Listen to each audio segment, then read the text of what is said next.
Higher Inner Power, a reflection of true hip-hop culture, a study of hip-hop, and an execution of sticking to the roots while also propelling everything forward.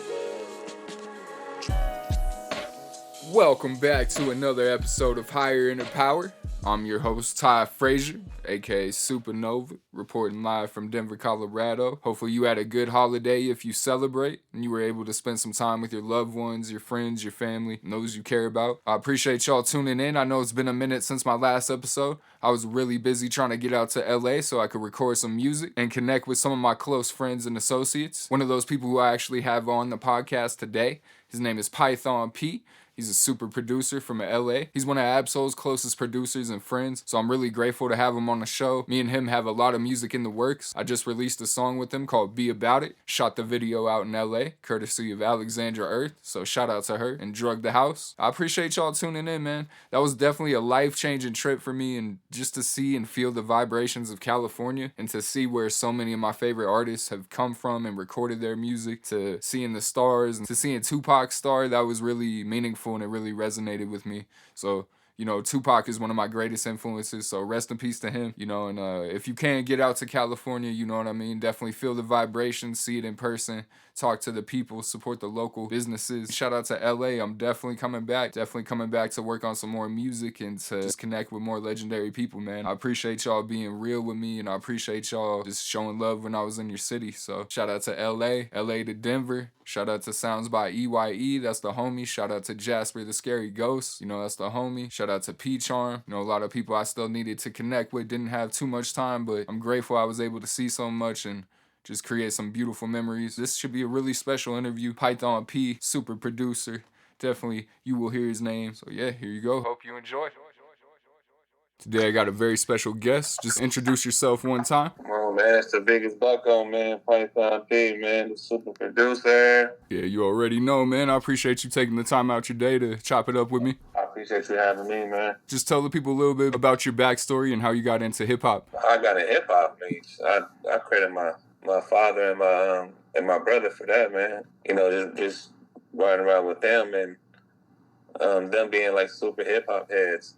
So my brother being 3 years older than me than my father, they exposed me to it all. I wasn't one of those kids where I was shielded from certain music and you can't listen to this. I was exposed to it all. So, from came out the womb, I fell in love with music. Just listen to everything from, oldies to rap, to R&B, to all of it, man. Funk music. I was exposed to it all. So, I think that's what made me well-rounded to be the producer I am now. But, fell into it because I knew I wanted to do something, in the music industry. I just didn't know what I wanted to do at all, man. But I knew I wanted to, definitely not work on 9 to 5, but I wanted to kind of be important in this game. So at first I was just, recording the homies, when I first was, getting around to it. But then my cousin, North Star the God, he was actually the one that started making beats first. And then, I went to his house one day, saw him making beats. I'm like, man, what the fuck is this? What you doing now? He I'm just trying my hand, trying to making these beats. I was like, all right, for sure. I just ignored it. But then I kept going over there. Then, I see he kept doing it. I was like, man, let me try this. So that's when I tried making the beat first. And when I did that, I fell in love with it. Especially once he taught me how to do it. Made my first beat. It was dope to me. I was like, I'm going to take this back to the homies in the hood. I take it back to the homies, which was, shout out King Rich. Of course, Lil Bro, Soul, my nigga YM. I take it back to them. I let them hear it. And surprisingly, they was like, yo, this hard. And they started freestyling over it. And so I'm like, dog, they freestyling over my beat. And it sounded great. And that's when I caught the bug right there. I was like, oh, I can actually do this. And that was the first beat that you ever made? My first beat I ever made was it was just some reference beat. Took it to the homies. They rapped over it. And that's when I was like, oh, okay. Caught the bug right there, man. That's dope, man. And you grew up in LA? Yeah, Compton. What was it like growing up in Compton? It wasn't. It's growing up in the hood, man. I'm literally the good kid in that city because, I grew up in a 2-parent household. So, and, my parents, they was they was real responsible, good people. So they raised me the right way. So I wasn't in the streets running around with the gang members and all that, but I was around them hanging with them. But I wasn't really running the streets with them. So I really was good kid, Mad City. Like I seen everything, but I just wasn't involved in everything. You know, my parents kept me on that straight path. So no, it gave me it made me who I am today. Yeah, that's what I was gonna ask. You know, how did that impact your music and those first beats that you made? It didn't, like I said, it didn't impact me as much as the influence I got from my father and my brother. That's that's the impact it gave me. But no, I guess growing up in Compton and listening around street culture, man. I mean, no, it just I don't know. I grew up in that coming from the womb. Like before I was in Compton, I lived in South Central, so that was the hood right there. You know what I'm saying? So coming from another hood to going to Compton to another hood, so no, yeah, it was just. I mean, I love it because I was knee deep in the culture. You know what I'm saying? So I wouldn't trade it for the world. Yeah, most definitely. How did you and Soul meet?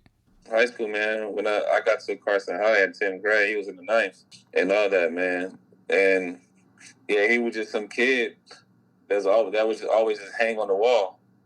But like it was just him and his shorty. Rest in peace and Lori. But it was him and his shorty always just hanging on the wall at nutrition and in lunch and on lunch. He never left the spot. He was just always in one place. So every time, me and the homies walk by, we always see him. Hey, Herb, what up, Herb? What up, Herb? So it literally just in passing saying what's up all the time. But even then, he was trying to do his music thing, man. Like when we had talent shows and shit like that at Carson, he was the one that was participating in them, whether he was winning or losing. But he was 10 toes in them, man. But like ever since high school, he's always been my little bro. Always like looked out for him, man. Like what I'm saying, make sure he was straight, man. But yeah, then from high school, a couple years later, he came to live with me. At my crib when my parents lived. My parents moved to Tennessee. He came and moved in with me, so I looked out for him there, gave him a room, had him down a little bit, paid his rent a little bit for him, man, so he could be solid. And we just kind of been close ever since, to be honest. Yeah, and you say he was one of the first artists that you played your beats for? He was amongst the first guys, for sure. I fell in love with it, so I couldn't. There's nothing I wanted to do than make beats. There's nothing at all. Once I caught the bug and once I was exposed to it, I didn't want to. So my fire was, what I'm saying, I was so determined. By any means, I think I went to Rent a Center, in LA, which is like a renting. You can rent furniture, or you can rent appliances, you can rent computers, gaming systems. So I went to Rent a Center and I rented a computer. I had to pay like $25 a week just to rent a computer because I didn't have one. I think I was like 22, something like that. I rented a computer paying $24 a week just so I could make beats on it. So it just came down to my fire was crazy, man. So nothing stopped me from doing that, making beats at all, man. So I mean, it just comes down to, how bad you want this shit, man. And nothing will stop you for sure. Were you around for the early days of TDE, or do you have any memories from like that time period? For sure was there at the inception of it, man. Yeah, before Soul got there, he was with another label called Street Beat, and we was rocking with them and recording with them before Soul got to TDE, man. So yeah, I was there when little bro got to TDE. Got his deal, man. I remember it was a time where the homies, we was all biased. You know what I'm saying? When Soul got the CD, so we like, man, Soul better than Kendrick, Soul better than K-Dot, man. You know what I'm saying? Because that's all the talk of the city was who's better, Ab Soul or K-Dot, who's better. So, but I was there for sure, like, the birth of TD for sure, where they were just bubbling in the city, just trying to figure it out, man. Yeah, those are great times for sure. How it starts, man. You get you get the rumblings in the city, and then they branch out. So I remember the rumblings for sure. Yeah. Do you have any standout stories from that time? Yeah, I remember times going to the very first studio in Carson and Stevenson Park, like Top House. I remember going over there. When everything first started, I was in the very first studio that they had, man, where they were sleeping in there, crunched in there, and all that, man. So, I remember just times like having to take Soul over there. We needed a ride to get there. I remember just going over there and just seeing the work just being done. Like it was just nonstop work being done in that motherfucker, and to see all of them crunched in there, trying to figure it out. Yeah, that'll forever be etched in my brain for sure. That's dope, man. After seeing that, how did that inspire you, to do your own thing? Once again, like I said, man, my fire was so lit, so I didn't need inspiration, man. But I mean, it was dope seeing the homies, just seeing people start from ground zero and build up. So it let me know, okay, this is actually real. Now I can do this too. Seeing like other dope dudes starting from ground zero and just building up. So it's more so seeing like a testimony of somebody else doing it. You know what I'm saying? You see those commercials. I'm a testimony. It works for me, so it let me see how that happened for them. So even then, I was still trying to figure out my life. I was like working the job and doing that at the same time. So I was in and out, to be honest. In music and working the job, because I was still trying to figure out my life. But while I was doing that, I would still take time to really craft that skill for sure. How did you create Pack Music? Maybe tell me a little bit about the creation of Pack Music. Yeah. I mean, it was a concept turn group, turn label, man. It was a concept because I was with the homies and we were always just kicking with each other. Me, So, YM, King Rich, and my boy Agent J. It was always us five, and we was part of a clique called Top Notch. It's like 40 of us. That was a clique, Top Notch. But us five in the clique, we were like the heavy smokers of the clique. We was one that's always smoking weed. We was just be the weed smokers. So while like I said, I'm the one that's like making beats, just trying to get all the homies involved and everything, and we were trying to figure. I was like, man, we should start a group, this and that. It literally came out of nowhere. It wasn't anything I was playing. I was just like, man, we call our beats the pack. You know what I'm saying? We always got the pack on us, meaning the drugs. We always got the pack on us, man. Like, you know what I'm saying? Let's do this. Man, this pack. And it was like, hell yeah, that's pack music. You know what I'm saying? So it literally came out of that. Just chilling with the homies and us just like fooling around. But the best things come from just organic conversation. Yeah, that's true. It always stuck with me. But yeah, it came from that. And then, those same homies, two of the homies, North Star and YM, they joined me, started making beats also. I brought them like, bro, I'm telling you, man, just Pack Music beats, dog, let's just do this.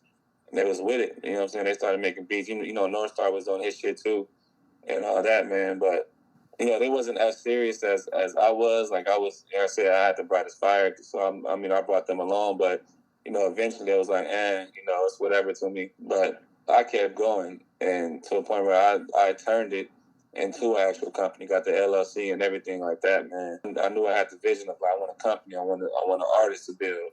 Like I want this whole thing, you know what I'm saying, like around it, man. So like for sure, so I became a partner in it, you know what I'm saying, doing it with me, man. Here we are today. Okay, dope. Who was the first artist on Pack Music? So okay, so was the first artist on Pack Music for sure. But slash owner, type shit. But as far as being signed, the first person we took on to manage was Aaliyah Zen. Shout out Aaliyah Zen. She was in Portland. I discovered her just on SoundCloud, and I think on socials. I see what she was doing. I was like, man, you dope as fuck. You know what I'm saying? So I started chopping up with her. You know what I'm saying? Letting her hear my beats. And she was fucking with it. Then she came out from Portland to LA to do some cypher, and that's when I met up with her. Me and North Star met up with her. And from then, we had a meeting. I forgot, shout out J-Mo too, because he was an instrumental part. Me, North Star and J-Mo had a meeting with her. I was like, bro, let's take you on. You know what I'm saying? You dope as hell. You got the look, man. More so approves of you, especially with the bars. We want to take you on, and you know what I'm saying, and like bring you into the package to give you a platform. Let's build from there. And she was with it. And we built with her for like 2 years, 2 or 3 years, man. All the way until it just couldn't work out, And then after her, that's when Yoshi came along. Shout out Tiz, Moose's assistant. Brought me, showed me her and went to a show, started performing, and the rest was history. I've been with her for 6-7 years now. What's y'all's chemistry like when you're creating in the studio? It's easy, man. It's easy. And that's one of the reasons why I work with her, man. I only work with people that's super easy to work with, man. If you're not easy to work with, then I can't work with you. But no, it was a piece of cake, man. Just seeing how talented she is and how confident she is. Like she already knows what she wants to do. She already knows she's ill. She has, and just what took over me was just the confidence that she has, man. So it made my job easier. I just come with the beats, and she can do the rest, man. And that's her when it comes to crap, directing videos, her her style, her photo shoots, what type of music she wants. Like everything is literally her. My job is just to curate that and just to guide her in the right place, business wise and musically, make sure she's making the right choices. But no, everything she does comes right from her brain, man. So I salute her on that. Do you have any challenges that you've gone through that really shaped you as like an artist, or that really impacted you? I mean, the challenges I go through is when you understand this too as an artist is when you get put in certain rooms and you have to show and prove. The only time I feel challenged is if when you got a session at Interscope with so and so, or hey, we're gonna pull up and Knife One is gonna be there, man. So just get ready to play beats. You know what I'm saying? Or Q is Schoolboy's gonna be there. Or hey, we're gonna pull up on Nas. Or we going to J Cole sessions. So those are times where I'm like, oh shit. You know what I'm saying? I want to make sure I have my game on point. Because as a producer, you got one shot. You play 3 to 4 beats that ain't it, you'll never get a chance to play beats ever again. So from day one I started this shit till now, 10 years later, I still get the same, goosebumps of like, I hope I perform well. So and a producer's life, the challenge is always going to be. I mean, of course, I'm more confident now because I know my sound is my quality is way up now. So if you don't like them, it's not because of the quality; it's just not what you into right now. But producer's anxiety is always like, man, you got one shot to prove. Not that artist will never call you again. So, what do you think's the most important element when going into like a bigger room like that? Man, reading the room, man. What I focus on my whole career is always artist relation, man. Like I focus on having conversation, being friends, building rapport with an artist before I even play beats. Unless it's a situation where I just come in, you just plug it right away. But that rarely happens. Like I go to a session, we chill, we kick it first, we get to know each other, chop it up, we laugh, we talk about anything but music. We're talking about sports, we're talking about life, relationships, like what we go through, the ups and downs of the shit. But I always build rapport with an artist first. And now we cool as shit. Now we laugh at each other. Now we now we homies. You know what I'm saying? Now we cool. Now I fuck with you, bro. This and that. So by the time I plug up, that will give you the up. That gives me the up because now it's like, we cool now. I'm a cool guy to you now. So now when I play beats, it just add an extra flair of like, oh, this hard, bro. See, man, I knew you was dope. You know what I'm saying? You a solid dude. You know what I'm saying? So it encouraged them more to want to like fuck with you and really like want to, hop on your beat. So. No, every session I do, I always like to build rapport, man. Yeah, just relate to the artist and like you said, just be open-minded and talk to them like on a real human level. That's it, man. That's it. You come in and just playing beats, and there's no rapport, and it's like, all right, good luck, man. Yeah, I saw you were in the studio with Nas, man. What was that like? No, it was dope, man. It was dope. We was kind of expecting it, but not, man. Like, we was just pulling up on Hit Boy just to chop it up with him. Be in his studio, just kicking it, man. And with his dad, too, Big Hit. We were just trying to, like, vibe with them. When we got there, the assistant was like, yeah, he in there with Nas, man. And so we looked at each other like, oh, shit. Like, wow. The soul been trying to get with him. So, that's, like I said, one of the reasons why we came. Because we was like, we hope he's going to be there. But we didn't expect him to be there at all. But no, when we walked in, they were just working on their new project. So we just vibed with him. And Nas, he was a little shaded. So he was like, he was just talking a lot. Like, talking about stories and giving us old stories about Biggie and Tupac and Jay-Z. So that was just the most amazing part, just hearing his stories about, shit that we always hear in the media. He's giving us a first-hand story about, how Pac really was and what happened with Jay-Z when he first started rapping. But the most interesting part was he letting us listen to his album. And while he's doing that, he's looking at us, asking us, like, how does it sound, bro? Like, do I sound good? Do I sound, I don't want to sound too old. Do I sound young? Do I sound too young? You know what I'm saying? Am I using the right words? Like, he's asking, as one of the ghosts in the game, he's asking us, the same questions that other rappers coming up, at any level, you know what I'm saying, will ask. You know what I'm saying? Like, is it sound, how's the quality? Do I sound good? And my watch, like, he's at me and Soul, like, bro, shut your ass up, bro. You Nas, dog. I don't want to hear none of that shit, man. Like, bro, do your shit. So it's crazy just hearing him still have doubts about, just in his climbing of music, if he still can do this shit and be relevant, not successful but relevant. And so that was the most interesting part with Nas. So it lets me know we all question ourselves, regardless if we're at the highest level or the lowest. No, and I appreciate you just being genuine and real when I went out there to record with you. Yeah, man, it was just definitely a life-changing experience for me to record in a new place and to experience LA and just to see, where so many of my favorite artists have come from. No, for sure. No, did it the right way, for sure, man. Now, that same booth is where we knocked down a lot of songs with soul in that booth, man. So yeah, that's special. Yeah, you can feel the energy in there for real. Oh man, shout out Hush Money Music. Yeah, not them there. Them. Shout out Chris, shout out Kuba, man. Those are my guys, man. How'd you connect with Hush Money? Connected with Chris just doing music. He wanted some beats. For sure I got some beats. He checked out the studio and chopped it up with him, and we've really just been homies ever since, man. I'm all, like I said, once again, I'm all about building relationships, connecting dots, and building networks, man, resources, man. So I always make it a point to connect and chop it up with everybody and just build that connection for sure. Yeah, do you think that's one of the most important aspects of being an artist? That probably is the most important aspect to be in this music business. It's not the most important being an artist. It's most important if you're trying to be successful in this music biz, because relationships is everything. If you don't have any relationships in this game, it's going to make it way harder for you to navigate. Just to get them people talking in the room, like about you, man. It's a lot of times where people talking about you in the rooms that you're not in.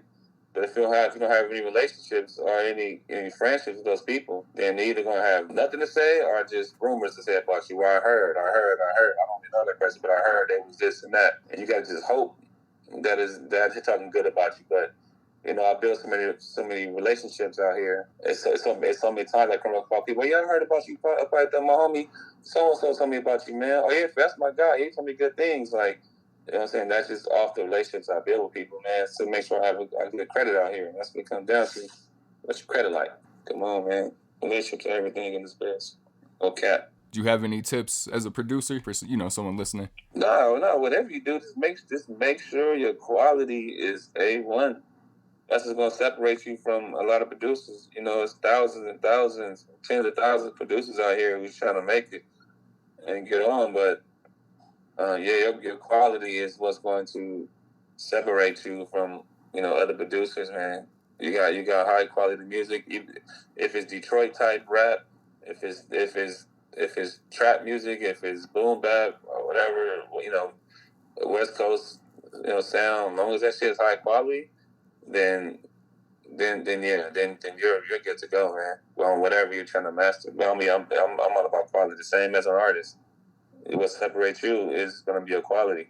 If your mixes don't sound that good, you're going to sound just like every other rapper trying to skip steps. But your quality is on point. Your mixes and all that, and we're going to take you serious for sure. You have anything upcoming in the works that you want to promote? I can't even speak on it, but I got a big record that's coming out, man. Shout out Daylight, man. I got a big record that's that can potentially change my whole trajectory. So stay tuned for that, man. But besides that, just stay on the lookout for me, man. You know what I'm saying? Follow my path, follow my journey. I'm always doing something, so you're always gonna see me making something happen, man. And also, I just became a member of a show called Check the Record with Chuck Bizzle and Chrissy B. So I'm doing TV now. You know what I'm saying? Where we review people's albums, man. Once a month, man. We're trying to be more consistent, making it happen. But yeah, I became a show host now. Like I said, so follow Check the Record. Check that out on our platforms. Follow that, man. And just stay tuned. Look out for me, man. Yeah, you and me still got more tracks to do and, more tracks to be released too. So yes, sir. Appreciate you taking the time out, man. It's definitely interesting to just, learn a little bit about your story. Would love to chop it up with you again more in depth. Appreciate your time. All right, yes, sir, man. Appreciate you, brother. Yeah, have a good day, bro. You too, man. Hit me. All right, peace. Yes, sir.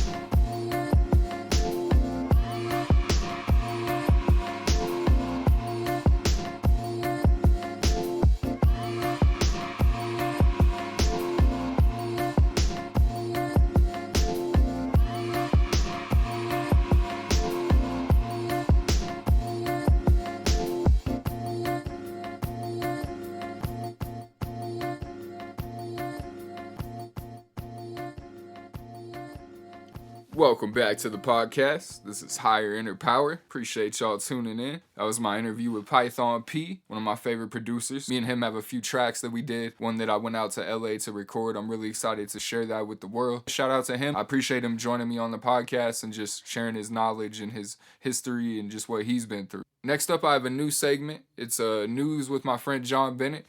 This was his idea. You know, he's a truck driver, has his own opinions on politics, and personally, I think he's one of the funniest people I know. So just a little segment I wanted to share. You know, shout out to John, JB. This is an NWN. Check it out. Alright, so this is the nigga with the nose.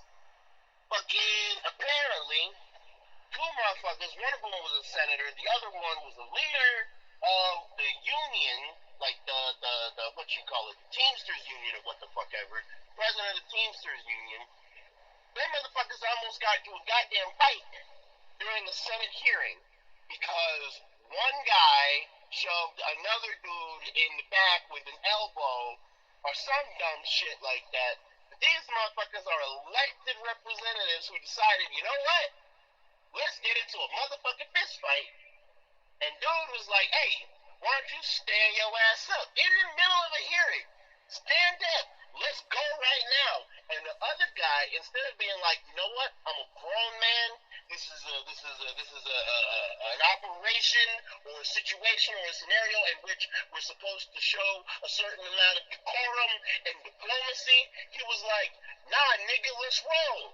And they was about to come to blows. If it wasn't for Senator Bernie Sanders saying, sit your ass the fuck down and grow the fuck up. So that is what's happening in American politics right now. And obviously, the senator that tried to fight the dude from the Teamsters was a fucking Republican. Because of course. Why the fuck not? Stupid ass motherfucker.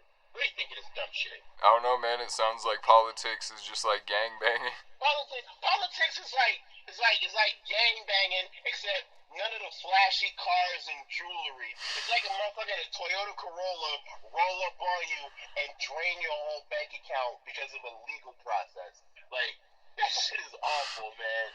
Like, fucking regular people, they ain't getting shit. We just get to watch the world fucking burn as we vote for these people who have not only the matches but also the gasoline. And we vote for them to divide us and for us to say, oh, the Republican, Democrat, when it's all the same shit, and they just walk away with the money, and we're sitting here fighting each other about who's better at taking our money. Who's better at fucking us over? Yeah, that's exactly it. You know, it's who do you pick? Fucking Piper Perry or Mia Khalifa, right? Who's better at fucking you? Except I'm pretty sure I'd have a better time with Piper Perry or Mia Khalifa than I would fucking Nancy Pelosi. I tell you what, all right. Lauren Boebert, she seems like the type of girl that either A, would get really, really bad, like toothy head, like a Taylor Swift fan, or like the fucking Walkinator 5000, where she fucking swallow your whole hips. Fucking, she just drain you. Like, she looks like she could drink a fucking Wendy's Frosty through a straw. You know what I'm saying? So, it's like... She looks like she could suck the chrome off a trailer hitch. Hell, motherfucking yeah. Either that, or she gonna leave teeth marks on you shit. Know what? She's out here trying to beat somebody off in Beetlejuice. So I figure, why not? And that's a real thing that happened. She got kicked out of Beetlejuice because she was vaping. She was being real loud. She was trying to heckle Beetlejuice, and then she was getting felt up by the guy that she went with. Who the fuck does that? Beetlejuice. And she is a United States representative. She's from fucking Colorado, no less. We somehow, someway, in Rifle, they decided she was the person for the job.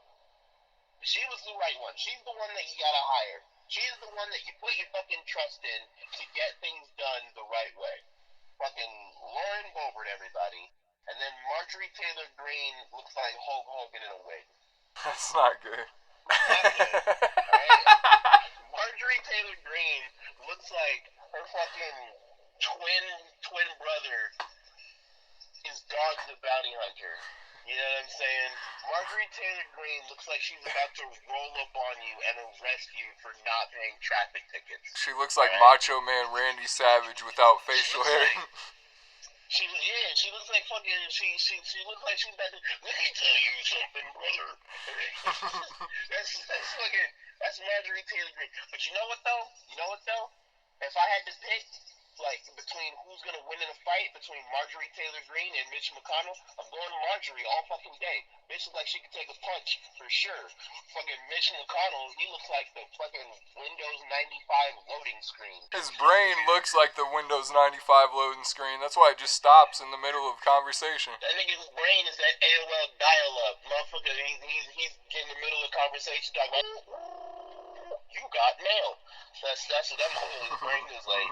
I'm telling you, our fucking political system at this point is just who has the most money. Whoever has the most money gets to participate in the system. And traditionally speaking, in the United States, old white guys are the ones who have the most money. So old white guys with nothing better to do. Like, I wouldn't be mad if I saw Mitch McConnell out here fucking playing golf in Florida every day, you know? Fuck it.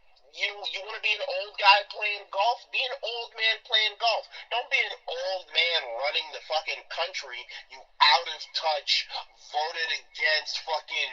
This guy probably was in office when they were drafting the fucking Magna Carta. That's how old this nigga is. Alright? And I ain't talking about the fucking Jay-Z album either. I'm talking about the original Magna Carta. You know, the document that came before the Declaration of Independence. That's how old Mitch McConnell is. Mitch McConnell was so old, he was out here criticizing Moses for being a Jew that got everybody lost in the desert. That's how old Mitch McConnell is. Mitch McConnell voted with the fucking Pharaoh, alright? That's how old Mitch McConnell is. Mitch McConnell is so fucking old. When God said, let there be light, Mitch McConnell was like, fucking finally, I can see where the hell I'm going. That's how old Mitch McConnell is. That old piece of shit. There I you bet have you it. every time he ejaculates, it comes out as dust. He beating his meat fucking... This shit sounds like a fucking old Packard backfiring when you start it up. I've been the nigga with the news.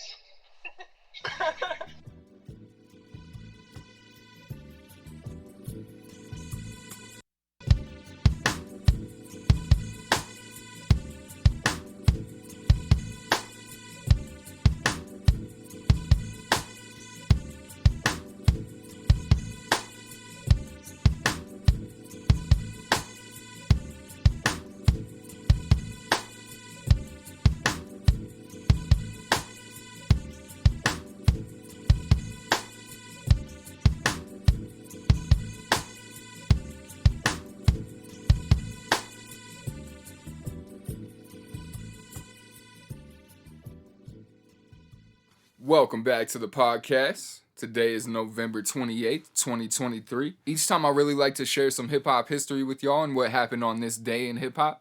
So on this day in 1989, Queen Latifah released her first album, All Hail the Queen, with the classic track Ladies First. Definitely a monumental moment in hip-hop, especially for female MCs, and just, you know, how she paved the way and just changed the game with that, and then eventually became a really great actress and such. So shout out to Queen Latifah, you know what I mean? Also on this day in hip-hop history, the Clips released their second album, Hell Hath No Fury.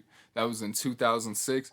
Personally, that was one of my favorite albums. I remember listening to it in middle school when it came out, just bumping the whole album. Really, really dope production, amazing lyricism. Tracks like Mr. Me Too with Pharrell, but also really dope album cuts like Mama I'm So Sorry, Dirty Money, Keys Open Doors. To me, it was just a really well-produced album and just has a lot of style. To me, it was just very influential on my career and me as an MC. So shout out to the Clips, shout out to Pharrell. You know, once again, I like to drop hip-hop history, you know, just maybe little tidbits people don't know and people don't really understand. I know there's a lot going on in the world right now, and, you know, it's really difficult for a lot of people, especially around the holidays, so I just encourage you to look within. You know, that's what higher inner power is. That's what hip-hop really is about, creating an expression of yourself, expressing yourself in a way that tells your story and tells the story of what's going on in the world, you know. And, you know, I know there's so much war, you know, with Israel and Palestine and just war in general all over the world and in the Congo and in all these other places that we don't think about as much. So I just want to give a moment of silence for everyone who's lost their life in war needlessly.